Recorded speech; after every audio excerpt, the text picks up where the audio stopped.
Hello, 30s! Pasensya na kayo, hindi ako masyado nakaayos ngayon. Actually, pawis-pawis pa ako. Nag-setup kasi ako nitong mic ko, so ginulo ko lahat ng mga kagamitan ko. Anyways, nakikita ko ngayon yung sinasabitan, graduation season kasi ngayon, di ba? So, nakikita ko yung mga sinasabitan ng napakaraming mga pera, yung mga anak nila na graduate as graduation gift. Nitong mga nakaraang taon na uso kasi na after pandemic na uso yung mga money cake, mga ganyan, kung saan binibigyan, aminin na natin, ang pinakamagandang regalo talaga is pera kasi because of the versatility of money, diba? At sure ka pa kung ano yung gustong bilhin ng tao, mabibili niya. At sure ka na magugustuhan talaga kasi nga, kahit ano pwede mong bilhin dun sa pera. So, naiintindihan ko kung bakit nauuso yung ganitong mga bagay. Ngayon, hindi ako magte-take ng side dito, ha? Nakikita ko kasi nahati yung opinion ng mga tao pagdating dito sa mga sabitan ng pera na napakadami. Of course, meron din akong sariling opinion dito, so sana huwag kayong magalit sa akin. But this is just how I see it. Ito yung larawan na nag-viral. Tingnan natin, ha. Ayan. Makikita mo, tigi 1,000, no? So, try nating bilangin to, no? Merong 1, 2, 3, 4, 5 yung isang ganun sa ilalim. At 1, 2, 3, 4, 5, 6, 7, 8, 9, 10, 11, 12, 13, 14, 15, 16, 17, 18, 19, 20, 21. I think 22. 22 times 5, mga 110. 100, ang laki pera niya. Ngayon, naiintindihan ko naman yung mga tao kung bakit marami yung umaangat yung ano dito, umaangat yung kilay sa ganitong mga bagay. Anyways, mag-like, subscribe at notification bell kayo. Meron tayong 1,000 Gcash giveaway. Sa June 1, i-announce na natin yung may winner natin. Kaya sagutin nyo lang. Yung question of the day, hintayin nyo sa dulo ng video na to. At gusto ko lang din magpasalamat kay Christina. Kinakain ko yung banana cake niya. Kung gusto nyo rin po magpadala sa akin, email nyo lang ako, bibigay ko yung address ko sa inyo. Punta na tayo sa issue ngayon. Ngayon, hindi lang ito Hindi lang ito, nakikita ko na marami din talaga nagpo-post kagaya nito. I think mas madami pa to. Mas madami pa to. Moving up, kung makikita natin sa kaliwa, moving up. Hindi ko alam kung anong school. Maria Montessori. I think 10 yung isang ganon. Ang dami. 300k? Mga ganyan? 400k? Hindi ko sure. Ngayon, ito ha. Magbabasa tayo ng mga comment ng mga tao. Naiintindihan ko din kasi. Naiintindihan ko kung bakit maraming nagagalit sa mga ganito. Sabi nila, hindi yan nakakasosyal. Lol down. Ginagamit lang yung anak sa kayabangan, tas pag uwi, babawiin sa anak ang pera. Hindi ko alam kung merong mga gumagawa nun talaga, no? Pero knowing tayo mga Filipino talaga, di ba? Ma-flex talaga tayo, so hindi malabo. Marami sa atin yung nangungutang para makapag ganito, mangungutang para makapag social climbing. Totoo yan. Hindi ko sinasabing sila yun, ha? Pero totoo yan sa ating mga Pilipino. Wag na nating itago. Sabi pa, plot twist. Pinababalik niya din para i-redeposit. Ayun, hindi natin sure. Naulit ko, hindi ako nagsabi niyan. Pero ito ha, may mga valid din naman kasing rason, no? Lalo na ako siguro kung nasa public school ka. Ako, isa rin ako sa mga naiinggit sa mga kaklase ko dahil lumaki akong wala rin naman kami. So kung makikita mo yung mga kaklase mo, no, hala, binibigyan sila ng milyon-milyon, 100,000, tas ako wala. Ano sa tingin mo yung sasabihin ng batang yun sa sarili niya, no? Baka hindi ako mahal ng magulang ko. Which is hindi totoo, di ba? Hindi totoo yun. Siguro hindi ako magkakaroon ng katulad nila na kinabukasan kasi wala kami. Napakadami. The possibilities are endless kung ano yung posibleng tumakbo sa utak ng isang bata pag nakita niya yung ganyan. Ako personally, hindi ko rin nakikita yung point.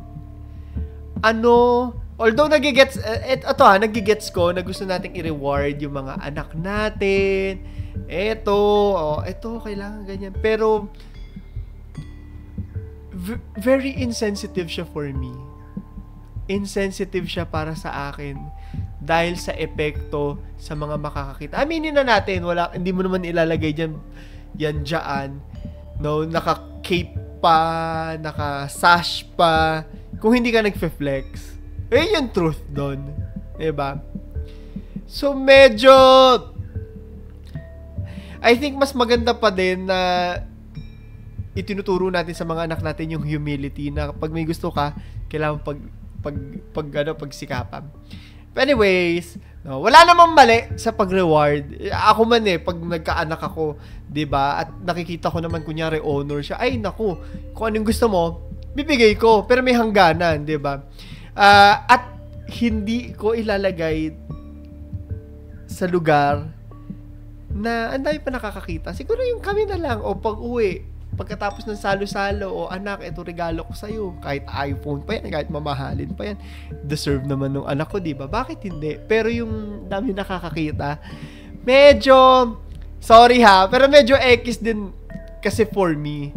Ito yung mga opinion ng mga tao. Basahin natin to galing kay Almond Rabasto. Ito yung pinaka nag-viral na post kung hindi ako nagkakamali. Sabi niya, Dear parents, munting pakiusap para sa mga magulang na nagbibigay ng money garland. Money garland pala yung tawag doon. Sana po ay wag niyo isabit sa mga anak niyo habang nagaganap ang seremonya ng graduation para ipakita sa mga tao na higit na sagana kayo kesa sa nakakarami. Alam ko po na ang maging rason nyo, gusto nyo karapatan nyo yun. Pero ang hindi nyo po alam ang magiging epekto nito sa mga batang di nabibigyan ng ganyan. Yun din yung sentiments ko. Madami yan nagsasabi nung sana all. Pero deep inside naiisip nila na sana ako din may ganon. Ang lungkot nun. Ang lungkot na makikita mo yung mga bata na may isip nila na limitado lang yung buhay nila, limitado lang yung matatanggap nila. Siguro mag-emphasize tayo. Diba? Magalit kayo sa akin pero sa akin talaga, sorry po, medyo X po talaga. Paalala lamang ito na hindi po ito pangungontrata. Malay mo yung ibang magulang halos gumapang sa hirap. Hindi malay mo, gumagapang talaga sa hirap. Mapagtapos lang ang kanilang mga anak. Be responsible in all our actions. Kung blessed kayo sa money, be considerate na lang sa paligid. Yun lang. Wala namang masama kung regalo mo ng pagkamahal-mahal yung anak mo Pero ilugar. Ngayon ito ang dami ko nakikita because hindi lang naman pala puro galit yung mga sinasabi ng mga tao dito. Marami ding nasa side na pera namin yan. Ano ba pakialam nyo? Marami din ganon. Basahin natin. Teka, ilalagay ko lang Ayan. Tingnan natin to. Agayin ito.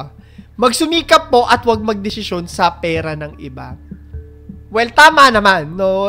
Kung makikita ko yan, ako kung makikita ko yung ganyan ka, wala naman sa akin, wala namang issue, pera mo yan Hindi naman kita madidesisyonan. Pero ang gusto ko lang i-impart sa inyo talaga is yung epekto niyan sa mga batang makakakita niyan. Medyo X. Ayun lang. My take, kung kaya naman ng magulang na bigay ng money garland, why not? Wala naman kasi talagang masama. Kung yon ang ikakasaya ng anak mo as a reward, go for it. Don't think of what other people say about it. Hindi mo kailangan i-deprive ang sarili mo for the sake of what other people think. Kung maiinggit, it means your heart is not right. Hindi naman yung nanay ang usapan dito, yung mga bata. Kung lumaki ka na naiintindihan mo kung ano lang ang kaya ng magulang mo, you should be thankful for everything. Ang makapagtapos lang ng pag-aaral ay isang kayamanan na maituturing. Well, nirerespeto ko rin naman yung opinion ninyo about this, no? Ang sa akin lang, hindi ko kaya makita yung mukha ng mga bata na maiinggit at masasaktan na makita na hindi sila nakatanggap ng ganun. Nakakapanliit yan. Naramdaman ko na kasi yung ganun. Yung nanliliit ka kasi hindi nabibigay sa ibang mga bata. Yung bang napapamukha sa'yo. Although may magandang epekto naman siya sa akin, no, na-realize ko na ay kailangan ko umasenso. Still, masakit pa rin siya sa puso, especially ng isang bata. Papaisip na lang ako din ito na lang ba ako? Ito na lang ba kami? Wala na ba talagang mangyayari sa akin? Hindi ko ba ma-experience yung mga ganyan? Yun yung gusto kong makita nyo na sa tingin ko hindi rin aware yung nakakarami na may ganung epekto. Diba? Pero kayo yung tatanungin ko. No? Sa mga nauuso ng mga money garland na to, especially pag graduation. Diba? Ano sa tingin nyo? Kasi makikita ko marami din mga hate comments o kagaya nito. Sige, basahin na natin yung mga hate comments ng mga tao. Kagaya nito, sabi niya, wait lang. Sabi niya, pure show off, zero class. Nagagalit talaga sila. So kayo, tatanungin ko kayo.